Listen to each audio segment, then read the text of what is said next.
Bonjour Mélissa Entretin, merci de te prêter au jeu de la courte entrevue dans le cadre du numéro spécial que je co-dirige avec Joël Thibault.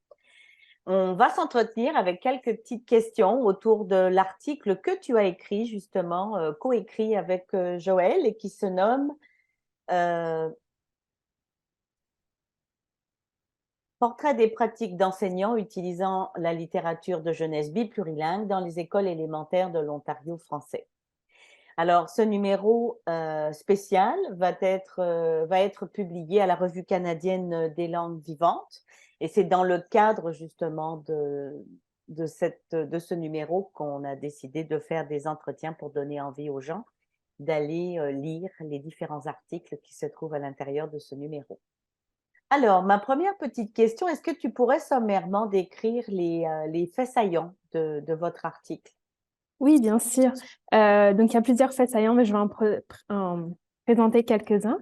Je pense un des premiers, ça serait que les enseignants utilisent de la littérature biplurilingue pour enseigner la langue de scolarisation. Donc, vraiment, le livre sert de support à l'enseignement. Les enseignants aussi valorisent les bagages linguistiques et culturels des élèves avec cette littérature, mais ça permet aussi une ouverture au monde. Et ce qu'on a aussi remarqué avec l'analyse et en parlant avec ces enseignants, c'est vraiment que ce qui est important pour eux, quand ils utilisent ce livre biplurilingue, c'est vraiment les activités avant et après la lecture. Il y a il y a une multitude d'activités qui se font avant et après. Et c'est souvent une lecture partagée. Donc, les élèves vont pas lire dans leur coin, c'est vraiment un partage. Euh, Cette littérature permet aussi un travail interdisciplinaire. Souvent, les enseignants mélangeaient les différentes matières et le livre était comme le point d'entrée. Donc, parfois, ils mélangeaient comme les études sociales, le français, l'art ensemble. Euh, et aussi, les enseignants n'ont pas à connaître finalement les langues des élèves pour autoriser ces langues dans ces livres-là. Euh, et parfois, même les élèves ne connaissaient pas les langues des livres. Personne ne les connaissait, puis c'était bien correct. Euh, je pense une dernière chose qui était aussi très importante et un des faits saillants, c'était que les enseignants utilisaient des pratiques monolingues et les transposaient pour utiliser les livres biplurilingues. Donc Mhm. finalement, ils n'avaient pas besoin, ils n'ont pas créé de nouvelles pratiques. C'était pratiques déjà ancrées dans leur quotidien. Euh, donc c'est pas mal ça, les faits saillants. D'accord. Ma prochaine question va justement parler par rapport à de ton sujet. En fait, qu'est-ce qui t'a intéressé? Qu'est-ce qui t'a amené à un tel sujet? Oui, c'est plusieurs petites choses ensemble qui ont fait un. Quand j'étais au baccalauréat, ici à l'Université d'Ottawa, j'ai suivi un cours sur la littérature franco-ontarienne, puis on a lu L'homme invisible de Invisible Man de Patrice Desbiens. Et le bilinguisme dans ce livre m'avait vraiment marqué. Donc ça, c'est une chose. Ensuite, en arrivant ici, moi, je suis dans un contexte monolingue français. Le français est la langue majoritaire. Euh, donc, j'ai pas grandi dans de bilinguisme ou plurilinguisme. À la maison, on parlait seulement français. Et ça m'a toujours... J'ai trouvé ça impressionnant des élèves ou des personnes qui parlaient plusieurs langues. Puis, quand mes amis me racontaient que dans leur école en français, des fois, ils pouvaient pas utiliser les langues qu'ils parlaient à la maison, mais je trouvais ça triste pour eux parce que finalement, ils parlaient beaucoup en anglais à la maison ou d'autres langues. Et quand Mhm. ils arrivaient à l'école, c'était le français.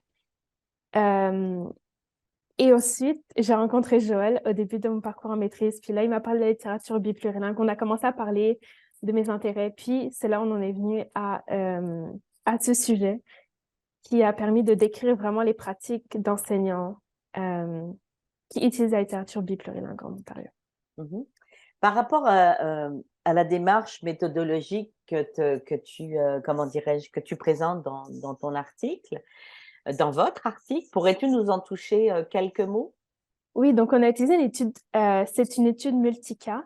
C'est un devis explorateur parce on savait peu de choses concrètes sur comment cette littérature était utilisée concrètement. On avait deux critères assez simples.